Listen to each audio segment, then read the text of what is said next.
For 30 years in Paris, I had been dreaming about Peking without knowing it.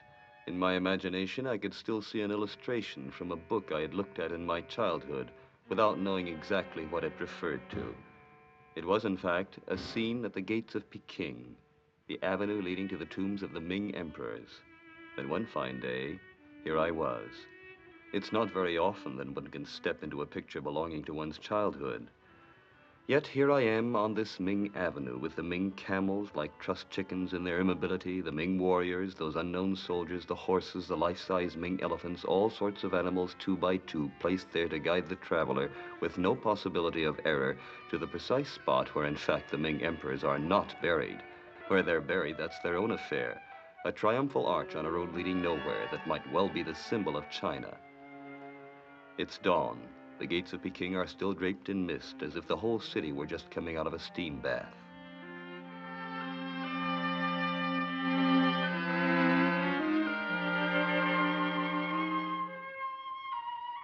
The secret of the tombs was one form of Chinese politeness. The mist is perhaps another.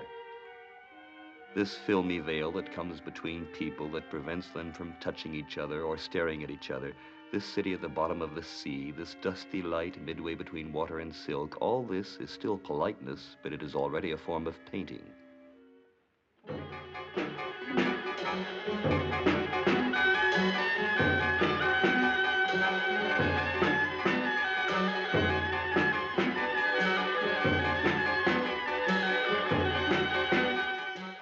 No, this is not an absent-minded surgeon. It's a townsman protecting himself against the dust until there are brick buildings and barriers to take over the job.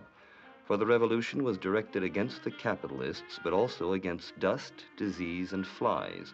The result is that one still finds capitalists in China, but there are no more flies. And on its way to a future without capitalists, disease, and flies, here is the China of tomorrow, the China which gives me a cheerful greeting.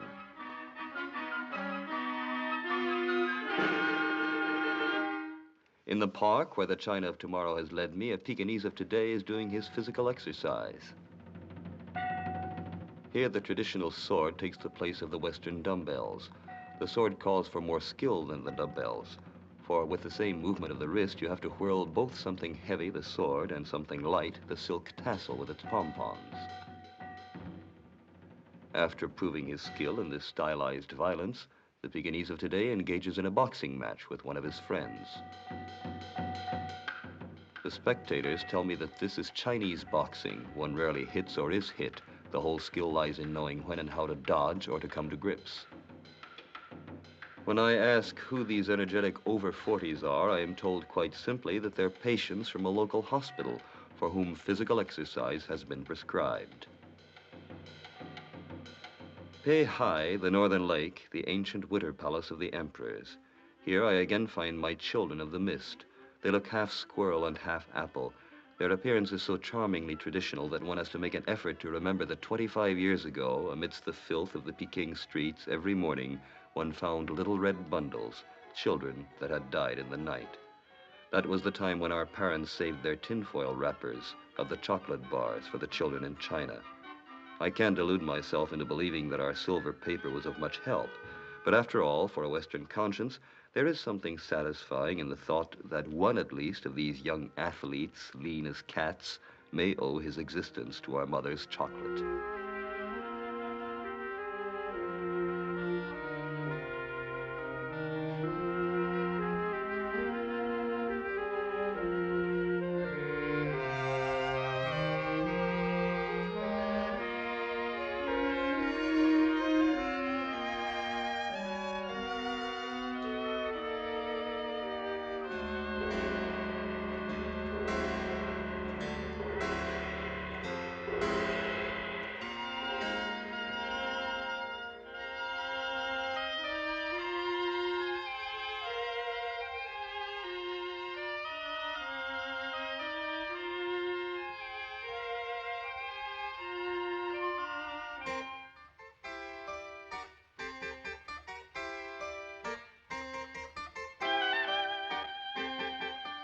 "10 o'clock, a Ming steamroller, unless it's just a copy, is leveling one of the walks of the Winter Palace.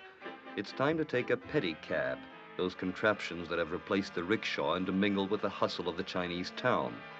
The Chinese town, that is to say, the suburb that more or less escaped the geometrical planning imposed by the Mongol conquerors. With its streamers, its signboards, and all the paraphernalia of incomprehensible publicity, this is the China of the movies.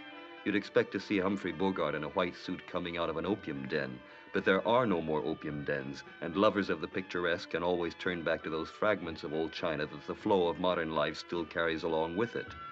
The price of modernism does not seem so high when we see the harsh price of the picturesque. For instance, this woman with deformed feet, a survival of the days of the Empire. Through Taitsing Men, the gate of purity, we move from one city to another, from the Chinese town to the Tartar town. This is regularly arranged in squares enclosing the imperial palace. It's less commercial than the Chinese city, though its outer avenues are in permanent use as a market, and beyond these there is a third city, the town that is being built, the Peking of 2000 AD. With the labor of Newland man, it is arising, a Peking which fortunately does not owe much to European forms of architecture. It is a Peking where the blend of tradition and novelty is symbolized by the presence at the top of modern buildings of something like hereditary mannerism, the four upturned corners of a Tartar tent. It is in this model district that we've come to see a model school with its model little girls who are playing or doing practical work in the fresh air. A class in the open air, a class to delight Giraudoux, where retorts and blast furnaces become the most delightful things in the world, and where meteorology is studied side by side with crochet work. I'm ashamed to confess that I interrupted the march of history for a moment, and by showing the class a picture book from France, caused general confusion. But the book is written in French, and the sight of all of these queer symbols gives the young Chinese, I am told, all the thrills of the exotic.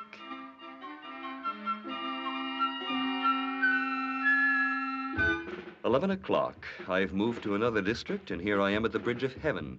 It used to be a criminal area. It's remained a little oasis of unorganized activity. It used to be the Court of Miracles. Now it's a fair.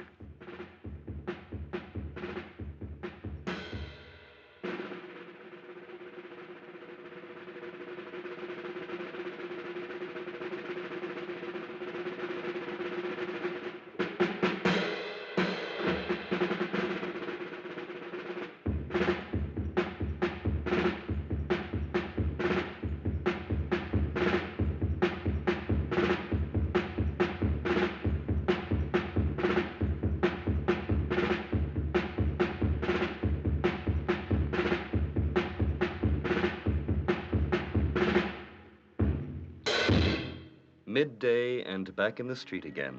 The policeman does not blow a whistle. That would not be polite. He addresses pedestrians and cyclists in terms that, though vigorous, are always grammatically correct. The children's bus which takes youngsters to school or to the park. And all along the streets, the permanent exhibit of the treasures of Peking. From the penny toys they sell on the pavements to the shops covered with characters as if they were huge boxes of tea, it is a feast of color. There is color everywhere, on the walls, on the fruit, on the pastry shops, and on the children's toys, on the musical instruments they're selling in the open air, on the theatrical costumes, on the sweetmeats, on the cheap porcelain in the market, and on the precious porcelain in Liu Li Shan, the street of the antique dealers, on roofs as well. And the whole town is a display stand for ancient China, with its temples, with its bronze animals, and its porcelain roofs.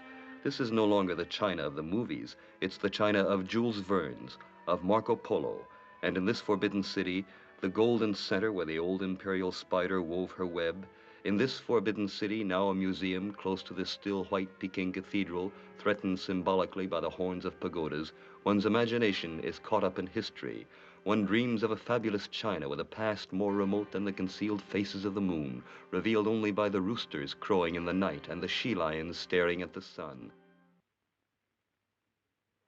One thinks of the troops of Genghis Khan penetrating the passes of the mountain edged by the Great Wall, that masterpiece of the Chinese emperors, a Maginot Line 1,600 miles long and just about as useless. The horsemen descending on the plains and giving it over to their Tartar steeds, the Tartar steeds with soulful eyes like those of girls. The ancient Peking destroyed and transformed into a Mongol sub-district. the grandson of the conqueror Kublai Khan, rebuilding the capital and imposing upon it an order that would endure for 7 centuries, and sowing in his palaces a blue flower that grows only in Mongolia to assuage the homesickness of his troops, and the weariness of the conquerors, their inability to impose order on this vast mass, and the beginning of an era of legendary wars that still resound through the Peking Opera House today.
The whole history of China, the truly historical and the legendary, lives again in the theater and in the marionettes. There is Swen Wukong, king of the monkeys and thief who robbed heaven, half Prometheus and half Charlie Chaplin. There are the gods, bearing sledgehammers and thunderbolts. There are the monsters, tigers, dragons, who come and take food from a girl's hand and respond to her caresses. There are the courtesans who died of love, the girls of noble family who married gardeners, and the generals, ancestors of all those generals who for 2,000 years made and destroyed China until 1st of October, the Chinese people celebrated their Bastille Day, their day of revolution.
Let us say no more about history. In the gardens during the afternoon, history goes on. So long shut away behind its symbols, China is now called upon to reveal itself, and we are required to understand these sensitive faces, these men, these women, these children, with whom we shall have to share history as we shall have to share our daily bread.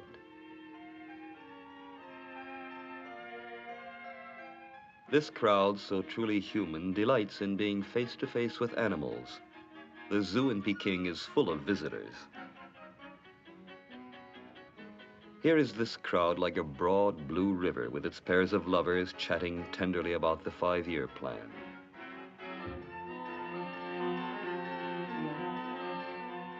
Here is this crowd which bears you along like a mighty ocean. No amount of exasperation or pushing will carry you against it.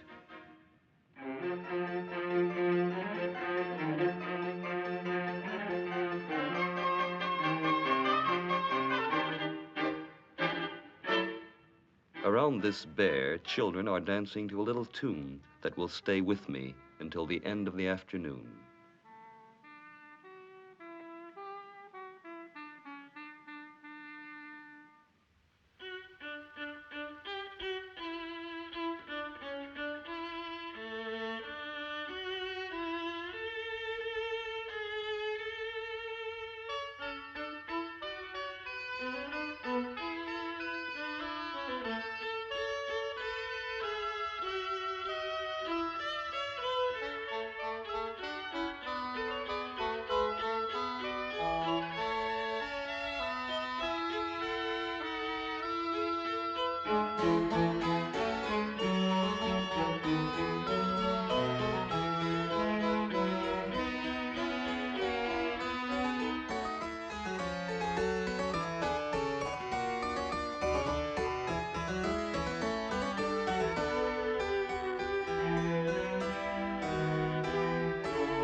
We end our Sunday at the Summer Palace.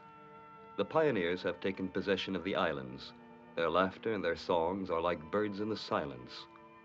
All this is as remote as China and as familiar as Hyde Park. Against this background of past splendor, in the avenues of this Mongol Versailles, one wonders about both past and future.